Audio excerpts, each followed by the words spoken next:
E a gente volta a falar agora da crise no Rio Grande do Norte. As condições dos presídios deflagraram a onda de violência que há 8 dias vem sendo promovida por facções criminosas. Não é a primeira vez que há mobilização violenta de detentos a partir de protestos contra o sistema prisional brasileiro.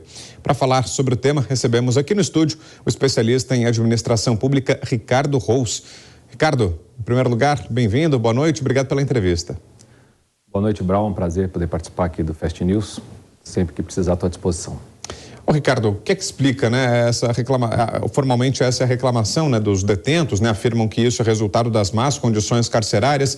É isso mesmo? Nesse caso, você que está acompanhando de perto essa questão, ou tem mais fatores por trás disso? O que nos diz, Ricardo? Olha, Brown, na verdade existem vários fatores, né? O Brasil precisa fazer uma reforma bem mais aprofundada do sistema penitenciário. Existem vários pontos que nós devemos discutir.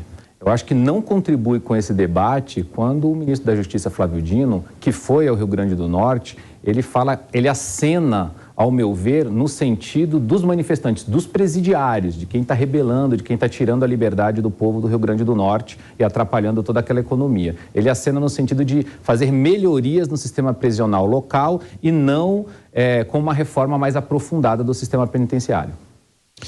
Cristiano Vilela, sua pergunta, Vilela. Ricardo, boa noite, satisfação falar com você. Estamos realmente vivendo esse contexto, né, bastante ruim no Rio Grande do Norte, com essa crise envolvendo a área da segurança pública. Agora, não é a primeira vez que vemos episódios como esse em passado recente. Nós tivemos aí uma série de estados onde ocorreu situação bastante idêntica a essa que está acontecendo agora. Nesse sentido, na sua visão, o que falta para o país? Quer dizer, o governo federal, ele tem como, ele precisa, ele deve apresentar uma política nacional de segurança pública. De que forma ele pode atuar nesse sentido? Olha, eu acho que o governo federal tem várias frentes. No meu ponto de vista, ele tem que apresentar uma reforma do sistema penitenciário, uma coisa mais profunda, porque, como foi dito, inclusive, não é uma exclusividade. Já tivemos problemas assim lá no passado, em São Paulo, tivemos no Rio de Janeiro, tivemos no Ceará, tivemos já no Rio Grande do Norte e agora, novamente, no Rio Grande do Norte. Não é uma falta de conexão política, porque a governadora do Rio Grande do Norte é do PT e o atual governo é do PT. Então, imagina-se que tem aí um trânsito facilitado. Então, o governo tem que apresentar uma reforma de fato profunda para o sistema penitenciário, para evitar que isso aconteça em outros estados, inclusive. Nós temos projetos, inclusive, no Congresso Nacional, que foi aprovado na Câmara, um projeto do Senado, inclusive, do atual secretário aqui de Segurança Pública, que era deputado, o Derrite, que acaba, por exemplo, com a saidinha de presos. É uma ação. Não é essa ação que vai resolver o problema, mas são ações nesse sentido que podem contribuir. De novo, o Poder Executivo, através do Ministério da Justiça, tem que apresentar ao Congresso Nacional uma reforma profunda do sistema penitenciário nacional para evitar, inclusive, que isso aconteça em outros estados. Reforma que, de repente, dê espaço para o preso poder trabalhar, que a gente acabe com a faculdade do crime que existem em alguns presídios no Brasil. A gente sabe que alguns presos entram de baixa periculosidade e lá são envolvidos pelas facções criminosas e acabam saindo dos presídios com PhD em criminalidade. Isso não pode acontecer. O nosso sistema penitenciário está falido e o Estado brasileiro, através do Poder Executivo, tem que apresentar ao Legislativo uma proposta que possa fazer sentido. E falando justamente sobre as soluções, Ricardo, uma das medidas anunciadas pelo governo federal foi liberação de recursos, liberação de dinheiro para o Rio Grande do Norte, para a área de segurança pública do governo do Rio Grande do Norte. Para você, é uma solução acertada? Olha, eu acho que quando o ministro da Justiça, Flávio Dino, vai ao Rio Grande do Norte e faz esse aceno, na minha opinião, é uma decisão não tão acertada. Eu vou dizer por quê. Porque isso sinaliza passar a mão naquilo que os criminosos estão pedindo. Ele poderia, por exemplo, pegar os líderes das facções criminosas e isolar em penitenciárias federais, por exemplo, ampliando a força nacional naquele estado, em parceria com o governo estadual, que é, de novo, do PT. A Fátima Bezerra, governadora do estado, é do PT. E ela foi reeleita. O que também é importante dizer que talvez ao longo dos últimos 4 anos que a governadora esteve à frente do estado, faltou ali a articulação de política pública de segurança para que isso não acontecesse. Aconteceu. e, nesse momento, dar mais dinheiro, que é uma parte do problema. Ampliar o sistema penitenciário é uma parte do problema. Ele tem uma superlotação, mas é muito mais profundo do que isso. Então, eu acho que o ministro está acenando para o lado dos bandidos ao invés de acenar para o lado da população.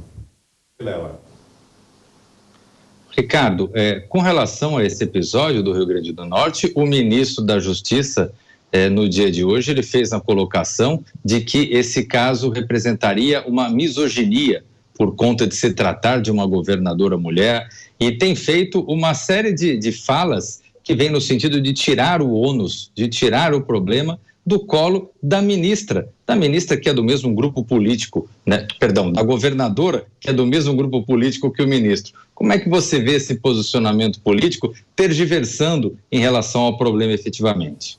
Olha, acho que você falou tudo, Vilela. O ministro da Justiça, Flávio Dino, não tem nada para apresentar, essa é a realidade. Aí ele vai fazer aquilo que alguns membros, inclusive do PT, fazem muito bem, que é jogar para questões como misoginia, sexismo, etc, etc. Não tem absolutamente nada a ver. A governadora do estado do Rio Grande do Norte foi governadora nos últimos 4 anos, ela foi reeleita, e esse não foi um problema que aconteceu agora, esse é um problema que já vem há tempos. O Rio Grande do Norte, lá no passado, teve esse problema. O estado do Ceará, que também era governado pelo PT, teve esse problema. Então, isso é um problema endêmico do sistema prisional brasileiro. Então, ele tem que apresentar uma proposta de reforma do sistema prisional para discussão no Congresso Nacional, e aí sim toda a sociedade ser envolvida nesse processo. Agora, ele dizer que foi misoginia aqui ou ali é tentar tirar o foco, fazer uma cortina de fumaça. Por acaso, eles fazem muito bem isso.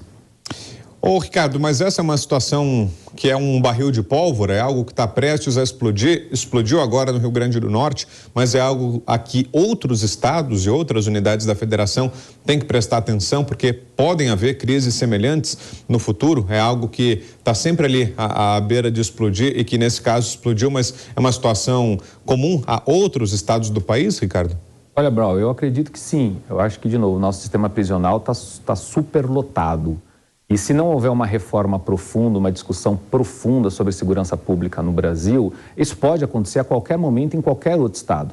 Ainda mais quando o ministro da Justiça acena para atender o pedido dos presos no Rio Grande do Norte e não tentar tratar. Vamos isolar os líderes desse movimento, vamos colocar em penitenciária, vamos agir de forma rígida. Não, olha, os presos se rebelaram lá, tocaram fogo em ônibus, tiraram a liberdade das pessoas, estão destruindo parte da economia do Rio Grande do Norte, porque o turismo, por exemplo, está sendo fortemente impactado. Aí o ministro vai lá e fala, não, nós vamos destinar um pouco de recurso aqui para que a gente possa ampliar os presídios, para que a gente possa atender parcialmente o que os presos estão solicitando. Isso é um sinal de alerta para todos os outros estados. Os presos em outros estados estão vendo isso e falando, opa, então se a gente se rebelar, se a gente tocar fogo em ônibus aqui, o crime organizado que toma conta de alguns presídios, é possível que venha dinheiro para poder melhorar a nossa qualidade de vida dentro do presídio.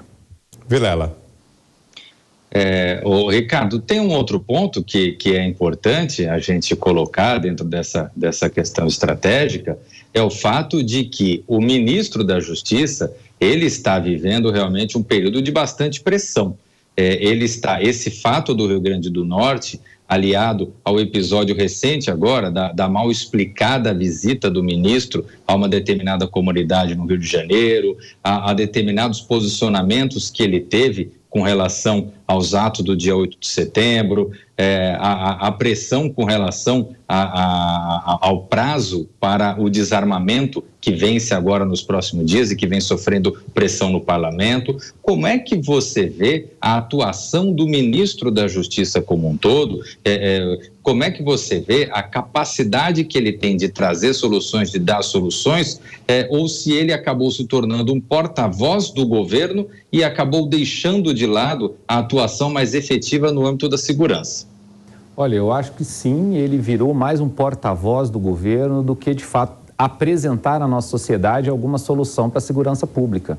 Esse episódio do Rio de Janeiro aí, inclusive, está rendendo aí, ao invés do ministro explicar e mostrar para a sociedade o que de fato aconteceu, como é que um ministro de Estado vai até uma organização não governamental dentro de uma comunidade no Rio de Janeiro sem segurança, sem nada, para receber uma demanda, sendo que a gente sabe que a praxe não é bem essa, a maioria das organizações tem que levar essas demandas a Brasília, marcar audiência, entregar isso ao ministro lá, enfim. Ao invés de se explicar, ele foi lá denunciar deputados, senadores, pedir a cabeça de parlamentares. Então a gente está vendo que o ministro está reagindo, não tem uma proposta de fato para a nossa sociedade, e isso é muito, muito preocupante, porque o tema de segurança pública é uma preocupação de todos nós brasileiros, nós temos essa preocupação há um tempo e não estamos vendo saída. Parece que o ministro Flávio Dino é apenas um porta-voz do governo e não tem apresentado nada nesses últimos 81 dias que ele está à frente da pasta da segurança pública no Brasil. Muito bem, recebemos aqui o Ricardo Rous, especialista em administração pública. Muito bom te ouvir, ter você por aqui. Ricardo, obrigado pela presença e uma boa noite. Obrigado, Vitor. Boa noite a todos.